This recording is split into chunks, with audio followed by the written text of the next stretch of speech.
Coucou les Kimichou, je vous retrouve aujourd'hui sur la chaîne pour une vidéo que je trouve est hyper intéressante, pertinente et qui j'espère pourra soit vous rassurer, soit vous apporter des informations sur toutes les questions ou les clichés qui ont été donnés. Parce qu'en effet, on va parler des clichés sur les influenceurs littéraires.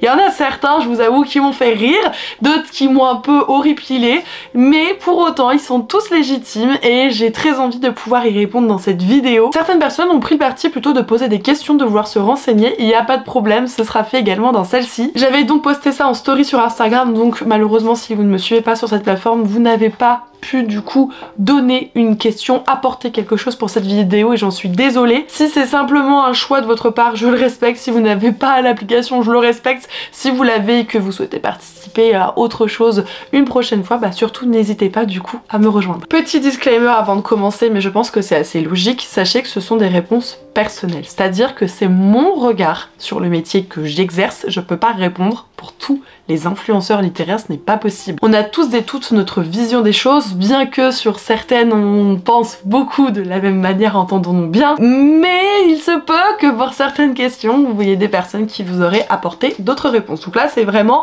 Bibi qui s'exprime pour Bibi. Bon, sans plus tarder, on va commencer, hein. J'ai eu 3 petits papiers de questions et encore j'ai pas pu tout prendre. Est-ce qu'on se sent forcé à lire plus ou plus rapidement? Je dirais que dans un sens, moi oui. C'est-à-dire que pour faire du contenu, et bah en grande majorité quand même, il faut lire, même si on peut faire d'autres choses, on peut faire des piles à lire, on peut faire des jeux, on est bien d'accord, on n'est pas obligé non plus tout le temps d'avoir un énorme rythme de lecture, mais je dirais qu'il faut quand même, finalement poster plus qu'une personne dont ce n'est pas le métier et ça me paraît logique. Dans la mesure où on est beaucoup plus investi, on a beaucoup plus de disponibilité pour ça puisque c'est notre métier. Après, est-ce que mon rythme de lecture a changé depuis que j'exerce ce métier? La réponse est non. Pour autant, vous voyez, ça n'a pas changé. Je ne peux pas lire plus parce que le temps qu'avant j'allouais à mon travail, quand j'étais salariée ou quand j'avais ma pitchoune à la maison, tout ce travail, il se transforme directement en plus de montage, en plus de mails, en plus de démarchage, etc.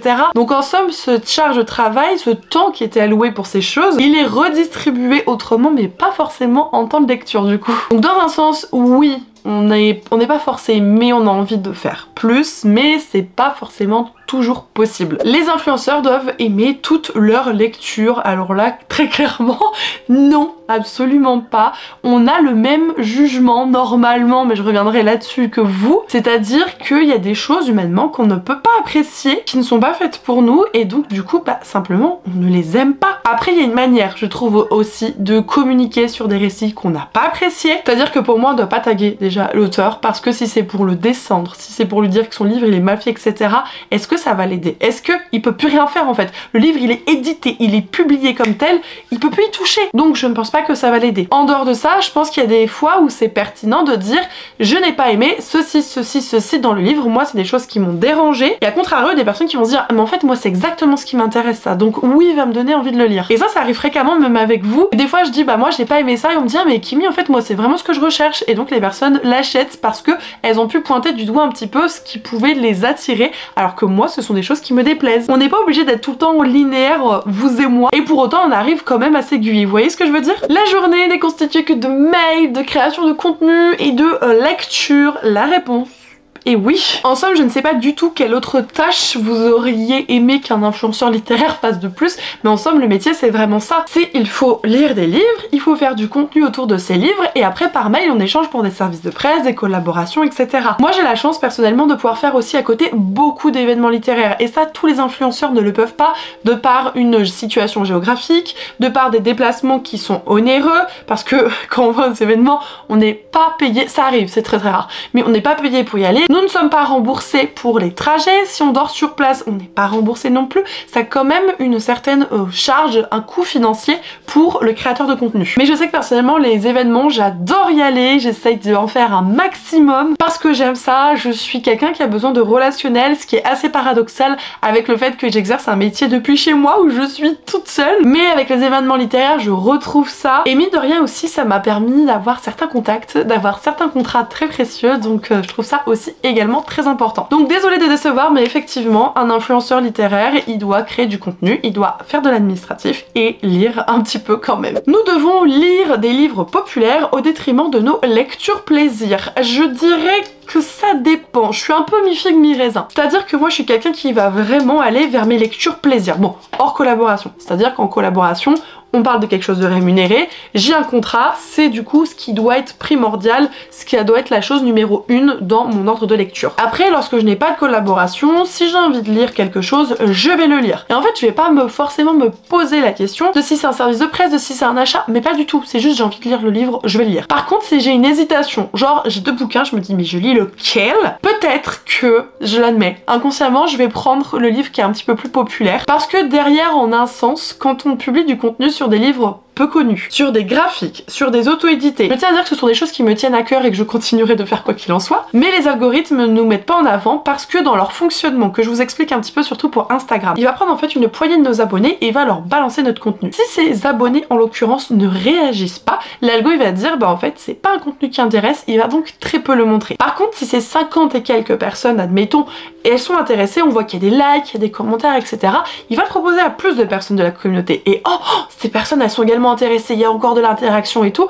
Là, boum, il va le proposer à des personnes qui sont non abonnées. Et c'est pour ça, en fait, que l'interaction est extrêmement importante. Plus vous donnez du pouvoir et de la visibilité à un contenu, plus celui-ci, il va être proposé à d'autres personnes. Peut-être me dire, mais en fait, c'est pas mon problème, j'en ai rien à casquer, que cette personne ait des visibilités ou pas, peu importe si c'est son boulot, je m'en carre. Et ben, dans ce cas, je dirais, restez un petit peu en tsum-tsum, hein. Ne suivez pas des créateurs de contenu parce que bah, c'est, comme encore une fois, c'est notre métier et c'est normal qu'on ait envie d'avoir de la visibilité sur des posts, sur des choses qui nous tiennent à cœur, sur des choses pour lesquelles on est payé pour que par la suite on ait envie de retravailler avec nous. Et pour autant, vous voyez, cette démarche de visibilité, personnellement, je l'avais bien avant d'être influenceuse littéraire, bien avant que je n'en fasse mon métier. En fait, j'avais à cœur de partager pour que ce soit vu. Non pas pour une quête d'abonnés ou quoi que ce soit, mais simplement pour pouvoir avoir des échanges dessus. Et pour avoir des échanges, bah, il faut qu'ils soient montrés. Donc encore une fois, il faut que ce soit dans l'algo. Donc oui, on est obligé quelque part aussi de parler de certains livres populaires pour des raisons d'algorithme, mais également parce que vous êtes aussi beaucoup à nous demander nos avis. Je sais que moi, ça m'arrive très souvent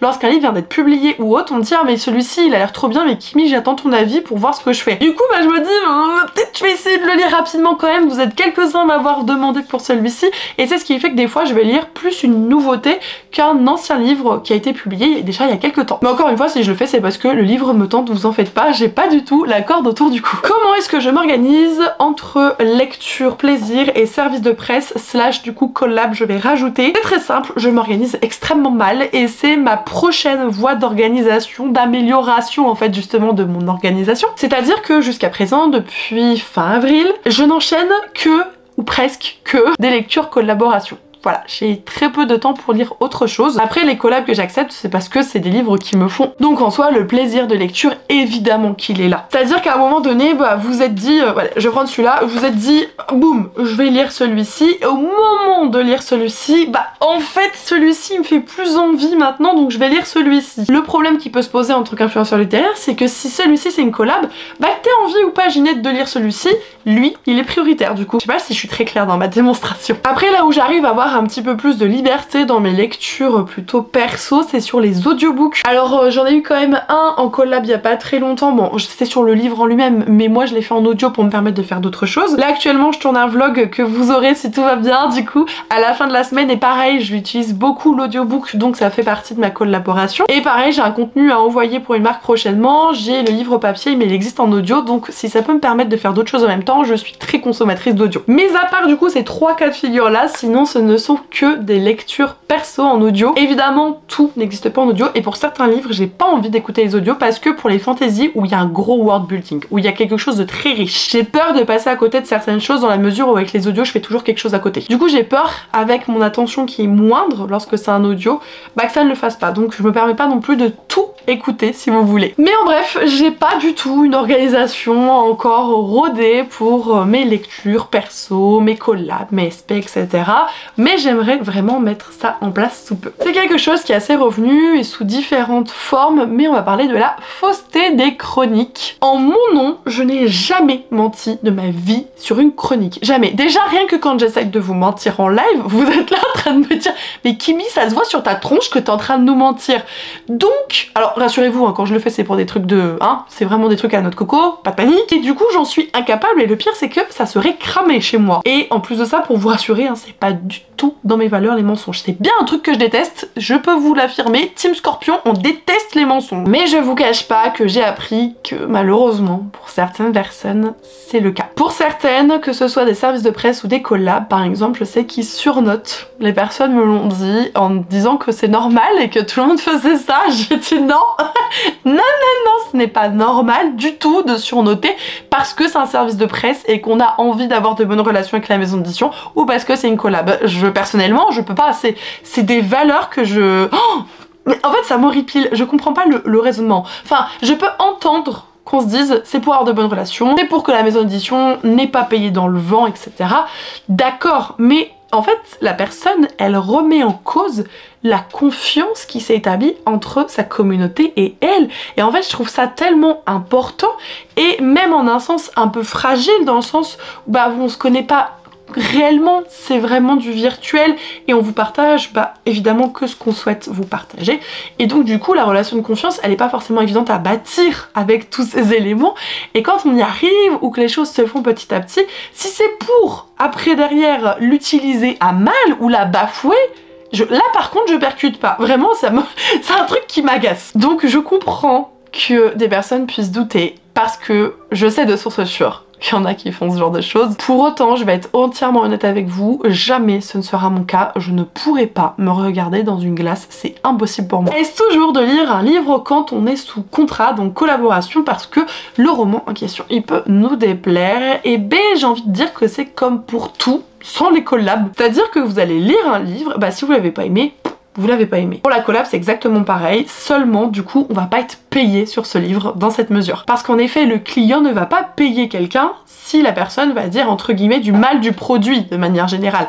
C'est exactement pareil avec une critique négative. Pour autant, le contrat il peut être remanié, c'est-à-dire que bon bah moi je l'ai pas aimé, je vais pas en faire une critique positive du coup. Par contre, on peut voir ensemble peut-être pour faire un concours. Et une fois que la collaboration est close, etc., que les choses ont été faites, rien n'empêche au créateur de contenu de partager son avis du coup sur le titre, même si celui-ci est négatif, tout simplement, bah il sera pas rémunéré pour cet avis. Personnellement, ça m'est encore jamais arrivé jusque là, je touche du bois, mais je m'en sors très bien dans mes lectures collab. Après, je suis pas quelqu'un qui est extrêmement difficile, même s'il y a des choses que je préfère à d'autres et ça c'est complètement normal. Mais je sais de source sûre qu'il y a des copines influenceuses qui l'ont fait, c'est pour ça que je me permets de vous donner cet exemple que je serais ravie d'appliquer si jamais un jour ça m'arrive. Et il faut faire beaucoup de photos, et ben je dirais uniquement du coup si vous êtes énormément centré sur Bookstagram, que ce soit pour des posts ou des covers de réels, effectivement on a besoin de photos et donc en l'occurrence on doit en faire assez souvent et je trouve que c'est complètement logique dans le métier du coup. Est-ce dur de négocier, d'estimer ses tarifs? C'est une question qui est extrêmement pertinente et je vais essayer d'y répondre du mieux que possible. Pour estimer ses tarifs, personnellement je me suis rapprochée de d'autres influenceuses littéraires pour avoir leur grille tarifaire et en fonction de leur communauté, de leurs statistiques, essayer d'établir la mienne. C'est pour ça que je suis la première à aider également quand il y a un souci, quand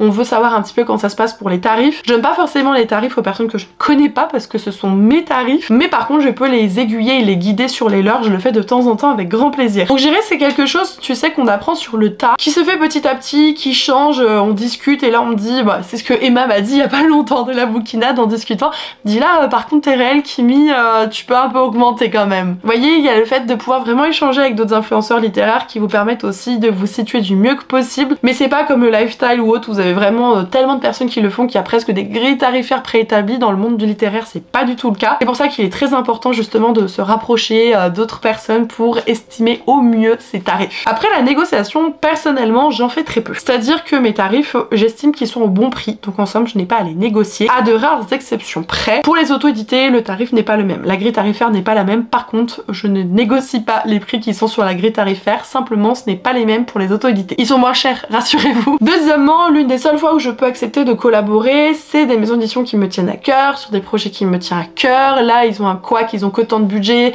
ils sont intéressés par cette presta, bon on peut voir ensemble. Lorsque ça fait un petit moment que je travaille avec eux, où je m'entends très bien avec eux, pourquoi pas. Le dernier cas de figure, c'est si on me demande vraiment beaucoup de prestations et qu'on me dit est-ce que tu pourrais me faire un prix pour toutes ces prestats. Là en l'occurrence, je vais être ouverte à la négociation, mais je vais pas faire une ristourne non plus de 300 €, il faut pas exagérer. Voilà, soyons d'accord. Mais ça c'est pour des contrats à au moins 4 chiffres. Recevoir plein de livres gratis. Alors cette personne avait précisé dans la suite de son commentaire, elle sait que c'est pas vrai, etc. mais que c'est un préjugé et elle a raison, c'en est un. En somme, effectivement, on reçoit beaucoup de livres gratuitement dans la mesure où on ne débourse pas de l'argent physique ou notre propre argent sur notre compte bancaire pour acquérir ces objets. Et il n'empêche qu'il y a des contreparties. C'est dépendant à chaque maison d'édition bien sûr, mais en somme si on les reçoit c'est pour leur offrir de la visibilité. Donc même s'il n'y a pas de contrat, il est attendu derrière qu'on puisse les montrer, que ce soit en story, en vidéo YouTube, sur TikTok. Le but étant donc de les mettre en avant. Donc c'est pas totalement gratuit parce que derrière ils attendent un certain retour de médaille si je puis dire. Et croyez-moi rien que le fait de faire de la visibilité dessus de base, de le lire et de le chroniquer,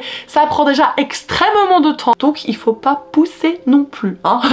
Dans le sens où c'est pas franchement gratis. Y a-t-il de la rivalité entre les créateurs de contenu? Je trouve ça super intéressant comme question, j'avoue que je me l'étais jamais posée. Je dirais que dans mon cercle proche, non. C'est-à-dire qu'on est les premières, parce que j'ai pas de copains créateurs de contenu, voilà, j'ai rien contre, c'est pas du tout la question. Mais il y a très peu d'influenceurs littéraires dont c'est le métier, il faut dire aussi les choses. Et donc en l'occurrence, moi je discute surtout avec des copines et des amis. Et on est plus du style à se dire « Ouah, t'as eu ce contrat, mais c'est génial, je suis trop contente pour toi, etc. » Ouah, j'aimerais bien proposer ce projet à la maison d'édition, est-ce que toi t'as le contact, je l'ai pas. Enfin, on est plutôt vraiment dans ce genre d'échange. On va beaucoup aussi discuter parce qu'on a les mêmes contrats chez les mêmes maisons d'édition, genre est-ce qu'ils nous ont payé au même tarif, est-ce qu'il n'y a pas une anguille sous roche. Parfois peut arriver, mais ils sont un peu con des fois de nous prendre pour des bananes parce que bah on discute entre nous quand même. Mais en somme, là comme ça, je n'en vois pas, bien que en dehors de mon cercle, j'ai l'impression qu'il y en a quand même quelque peu. Surtout dans la mesure où il y a de plus en plus de créateurs de contenu. Je parle pas forcément booktube, mais alors là beaucoup plus booksta et encore plus booktok. Et donc certaines personnes, quand ils vont voir qu'une tierce personne a une collab, ils vont être plutôt jaloux et non pas heureux pour cette personne. Et là oui, du coup il va y avoir de la rivalité, mais on le sait pas forcément du coup, ou alors on l'apprend par quelqu'un d'autre au bout de X temps, ce qui n'est pas forcément agréable non plus. Est-ce que je passe plus de temps dans l'administratif qu'en lecture? Depuis que je suis influenceuse littéraire, ce qui rejoint aussi une question comme quoi qu'on passe toute la journée à lire, et ben non, du coup la personne avait raison, on passe bien plus de temps sur l'administratif que sur la création de contenu / la lecture. C'est ce qui me prend le plus de temps dans une journée et il faut savoir que c'est extrêmement chronophage, que ce soit de répondre à tous les mails, d'établir des devis, des factures, des suivis, etc., des statistiques à envoyer, ça prend tellement de temps au détriment finalement de la création de contenu ou de la lecture. Il existe des solutions, je vous cache pas, et pour l'une d'elles, je peux juste vous dire qu'il va y avoir du changement de mon côté et je vais être extrêmement allégée pour cette tâche d'ici peu de temps normalement, donc voilà, personnellement j'ai trouvé une solution qui j'espère me conviendra, mais l'équipe est absolument super, donc là-dessus je n'en doute pas. Mais oui, effectivement ça prend beaucoup de temps en termes d'administratif, c'est fou et c'est même tellement triste. Y a-t-il une grande souffrance psychologique? Là on va parler plutôt du coup de mental, d'anxiété, de breakdown, etc. Je vous cache pas que la charge mentale elle est énormissime, déjà de base comme pour n'importe quelle personne qui est à son compte. Parce que c'est nous notre propre patron, donc on peut se dire ouais ok, demain je vais à Disney, après-demain je vais chez mes parents et là je me fais un week-end en amoureux. D'accord si tu veux, mais à côté de ça, tu dois t'organiser pour travailler suffisamment, pour avoir suffisamment de pépettes. Parce que oui, être son propre patron, ce n'est pas que les avantages et les choses qui paraissent assez idylliques, on a toute cette pression de voir si oui ou non on aura assez de contrats pour gagner correctement notre vie. Et ça c'est une charge mentale qui est énormissime, je vous avoue, et je pense que c'est pour ça que l'auto-entrepreneuriat n'est pas pour tout le monde, ou que certaines personnes, si je puis dire, abandonnent assez vite parce que bah, c'est très anxiogène mine de rien. Après en termes de santé mentale, ce qui peut être dur aussi, c'est le fait parfois d'être très souvent seul dans ce qu'on fait. C'est pour ça que de plus en plus, quand j'ai des tâches à faire sur l'ordinateur, je vais bouger. Même si je discute pas forcément avec les personnes, je vais me mettre dans des boulangeries ou autres et ça va me faire du bien de voir un petit peu de monde, des gens qui bougent, qui respirent. Alors en l'occurrence j'ai mes chiens, mais c'est pas pareil. Et je dirais que ça peut très vite arriver, surtout avec la surcharge de travail du coup. Personnellement, j'ai déjà un peu flotté sauter vers les limites, je m'en suis aperçue et je dois donc faire très attention. Mais là par exemple pour le mois de juin, il y a une quinzaine où j'ai une très grosse surcharge de travail, ça aurait pas dû se passer comme ça. J'ai un contrat qui est tombé en dernière minute que personnellement j'ai pas pu refuser parce qu'il est sur une de mes sagas fétiches, donc c'est genre un honneur, c'est genre tellement un plaisir de bosser dessus. Mais en fait il se glisse entre deux contrats et du coup c'était juste short déjà de base, mais alors là c'est... Tendax. Et ça c'est moi qui l'ai voulu, vous voyez ce que je veux dire? Donc je pense qu'il faut réussir à équilibrer son travail, il faut réussir à se décharger d'un certain fardeau. C'est pour ça que moi je vous encourage toujours vivement avant de vous lancer dans quoi que ce soit d'avoir un petit peu de tout de côté. Alors moi je l'ai pas pu le faire, mais je vous encourage vivement à le faire pour justement ne pas avoir cette pression de se dire bah écoute là ce mois-ci j'ai fait ça, j'ai fait ce que j'ai pu, malheureusement j'ai pas atteint mes objectifs financiers, bah c'est pas grave, je sais que si j'ai besoin j'ai quand même de la trésorerie pour ne pas que je reste en plan comme ça. Donc je dirais pas qu'il y a une grande souffrance, mais je dirais qu'on joue plus dessus que quand on est salarié dans un sens. Et je parle en état de cause, hein, j'ai été salariée, je dis pas ça dans le vent, vraiment. Combien de temps je travaille par semaine, mon nombre d'heures hors temps de loisirs, et ben ça va être très compliqué de quantifier. Déjà parce que même quand c'est des lectures plaisir, bah en sens ça fait partie de mon travail parce que derrière je vais faire du contenu dessus. Donc c'est très compliqué de dire que ce n'est que du contenu plaisir. Mais en somme, le lundi, mardi, jeudi, vendredi, donc les jours de crèche de ma fille, je travaille en moyenne de 8h40 à 17h et après je vais travailler en moyenne de 20h30 à 22h, 22h30 parfois, voire plus, ça dépend de ce que j'ai à faire sur le moment. Après tout ce qui est soirée, elle passe quasiment tout sur mon boulot, que ce soit des lives, même si je le fais parce que j'en ai envie, que ça me fait plaisir, bah mine de rien c'est compté dans mon travail aussi. Que ce soit des lectures que je vais faire en soirée, bah souvent ça peut être pour des collabs et derrière je vais faire du contenu dessus même si c'est pas pour une collab, donc ça rentre dedans. Dans les faits, je peux pas quantifier, c'est énorme, vraiment c'est énorme. Je ne travaille pas quand je mange, je ne travaille pas quand je dors, mais le restant du temps, très souvent, vraiment très souvent. C'est simple, hein, depuis que je suis influenceuse littéraire, bon ça fait 1 an officiellement, mais je le fais depuis quand même un petit temps. Je l'ai même chevauché avec mon travail quand j'étais en salariat. Il n'empêche que en termes d'influence, les seules pauses que j'ai pris en 6 ans je crois sur les réseaux maintenant, si on prend mon antériorité Disney, j'ai dû prendre une pause d'1 mois forcée parce que ma fille moi-même étions malade. Sinon je n'ai jamais pris de pause. Jamais. Donc ça fait des heures de boulot, hein. Vous avez un pass spécial pendant les salons littéraires. Alors, à ma connaissance, mais celle-ci est assez limitée, il n'y en a qu'un où on peut avoir un pass, une accréditation presse, c'est le salon du livre et de la presse jeunesse de Montreuil. J'en ai eu un l'année dernière, ça nous donne du coup un accès anticipé au salon et on ne paye pas l'accès à celui-ci. Mais sinon, par exemple, vous voyez, j'ai fait les Imaginales, ben ça c'est ouvert à tout le monde, il n'y a rien qui est payant, tout est gratuit, donc il n'y a pas forcément de privilège ou de pass pour les influenceurs. Après, c'est peut-être le cas pour d'autres événements, mais personnellement, je suis concernée que par le SLPJ du coup. Vous pouvez théoriquement avoir tous les livres que vous voulez. Alors, je dirais qu'il faut pas pousser mémé dans les orties, on peut pas avoir tous les livres que l'on souhaite. Par contre, on a peut-être un petit peu plus de poids si jamais on fait une demande d'un livre à une maison d'édition, c'est même sûr à 100%. C'est-à-dire qu'on peut ne pas être partenaire avec une maison d'édition et aller la voir et lui dire voilà, je suis très intéressée par ce roman, j'aimerais beaucoup le découvrir, en faire une chronique, est-ce que vous serez d'accord de me l'envoyer? Et quand les personnes vont voir que c'est votre métier, que vous êtes extrêmement régulier, que vous avez construit une communauté, mais pour eux c'est tout bénef en fait d'envoyer un SP à une personne comme ça. Et oui, je comprends que ce soit difficile parce que du coup pour les personnes qui n'en sont pas encore là, vous sentez parfois extrêmement frustré de voir les autres recevoir beaucoup de choses et que vous vous dites bah en fait moi j'en demande pas tant et j'arrive pas à en avoir, et ça je le comprends complètement. On est tous et toutes passés par là à un moment donné, même si je reconnais aussi que maintenant il y a beaucoup plus de monde et donc c'est encore plus difficile. Tout ce que je peux vous dire c'est de croire en ce qui vous fait plaisir, de croire en vos rêves si tel est le cas et de ne rien lâcher, les choses arriveront le moment voulu. Est-ce que le fait de recevoir des services de presse ça fait qu'on a une pression sur nos lectures?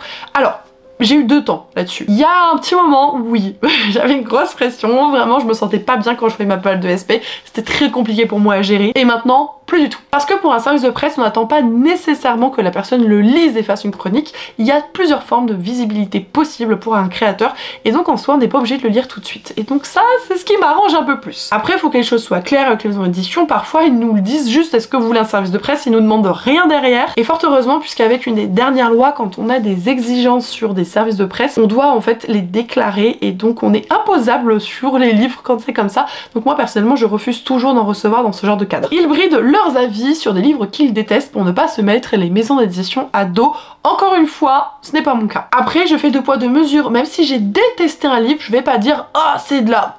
l'achetez pas, c'est... » Vous voyez ce que je veux dire? Je vais pas m'exprimer comme ça. Vraiment, je vais donner plutôt des arguments qui ont fait que pour moi, c'est pas un livre qui m'a convaincue et je n'aurais absolument pas peur de le dire. Par contre, oui, comme je vous ai dit, je vais pas taguer l'auteur. Mais par rapport à la maison d'édition, bah, on peut pas tout aimer et au contraire, je trouve que mine de rien, le fait de temps en temps de parler d'une déception ou d'un livre qu'on n'a pas aimé, ça ajoute encore plus de crédibilité à un créateur de contenu. Voilà, alors moi ça m'arrive pas souvent malheureusement, même s'il y en a que je préfère de loin à d'autres, on est bien d'accord, mais je suis quelqu'un de très bon public, c'est pour ça que j'essaie d'être toujours précise dans mes chroniques pour que vous puissiez vous y retrouver. Est-ce que je suis obligée de lire tous les livres que je reçois? Pas de panique, parce qu'il y avait je sais pas combien de points d'interrogation sur cette question, la réponse est non, pas du tout. Déjà il y en a qui nous envoient des livres en se disant elle a une communauté, elle a la visibilité, on a son adresse, on va lui envoyer dans l'espoir que... Autant vous dire que ce genre de personnes, je les mets très peu en avant parce que je trouve pas ça correct. De 1, c'est peut-être pas du tout quelque chose qui nous intéresse, on l'aurait jamais demandé. Et de 2, bah à ce compte-là, t'envoies un mail et tu préviens la personne, tu lui envoies pas en bis en se disant que peut-être dans l'éventualité où... Parce qu'après ça nous fait des piles de livres et absolument énormissimes, on sait plus quoi en faire. Donc non, on n'est pas du tout obligé de lire tous les livres que l'on reçoit. Pareil, comme je vous expliquais pour les services de presse, on n'est pas toujours en attente d'une chronique derrière, il peut y avoir aussi d'autres formes d'arrangement dans le service de presse. Donc non, ne t'en fais pas, tout va bien. Et pour terminer, dernière question, est-ce que les maisons d'édition continuent d'envoyer des services de presse même si on n'a pas tout lu? Je dirais que ça dépend de chaque créateur de contenu. Encore une fois, si tu parles d'un influenceur, d'une personne qui a une communauté, d'une personne qui est donc extrêmement régulière, eux ils vont continuer. Clairement, ils vont continuer, ils ne vont pas arrêter. Personnellement, j'ai très peu de maisons d'édition qui ont arrêté d'être partenaires avec moi, même si je ne chronique pas tout et de loin. Et pour autant, quand ça arrive, je trouve que ça remet vachement les pendules à l'heure, ça me fait réfléchir sur ma manière de consommer, de demander des livres, etc. Je demande quand même moins de SP, ou en tout cas beaucoup plus intelligemment et beaucoup plus réfléchi qu'avant. Dans mes débuts, j'étais une énorme acheteuse compulsive de livres, quand j'ai pu commencer à avoir des services de presse, mais tout était une telle opportunité que j'en demandais énormément. Mais avec le temps, je suis devenue beaucoup plus mesurée et raisonnable. Par contre, effectivement, si on est un créateur qui a une communauté moins importante, on n'est pas très régulier, etc., qu'on nous envoie de temps en temps des SP mais qu'on fait pas le job dessus, ils vont se dire bon bah cette personne je vais peut-être pas décider de retravailler avec elle. Mais si ça peut vous rassurer, hein, ça m'arrive aussi, hein, cette année Hugo ils m'ont pas repris en partenariat parce que j'ai reçu quand même beaucoup de services de presse que je n'ai pas encore lus et dans un sens ils ont eu complètement raison même si ça m'a blessée, mais je comprends en fait, je vais pas les attaquer et je vais pas les insulter et je vais pas pleurnicher, je comprends, voilà. Sur le moment je me rappelle qu'à l'époque j'avais eu besoin en fait juste d'en parler, mais c'était pas du tout pour me plaindre et ça m'a permis aussi de relativiser sur pas mal de choses. Donc non, ça peut arriver à n'importe qui de ne pas être repris parce qu'on n'a pas lu tous les SP complètement. Et bien voilà les Kimichou, j'espère que cette vidéo sur les préjugés, les questions sur les influenceurs littéraires a pu un petit peu vous aiguiller. Si vous avez d'autres questions, l'espace des commentaires est fait pour ça, j'essaierai d'y répondre au maximum. Je vous remercie d'avoir joué le jeu parce que encore une fois sans vous cette vidéo n'aurait pas lieu. Sur ce les Kimichou, prenez soin de vous, je vous fais des gros bisous et merci de me permettre de vivre de ce métier. Ciao!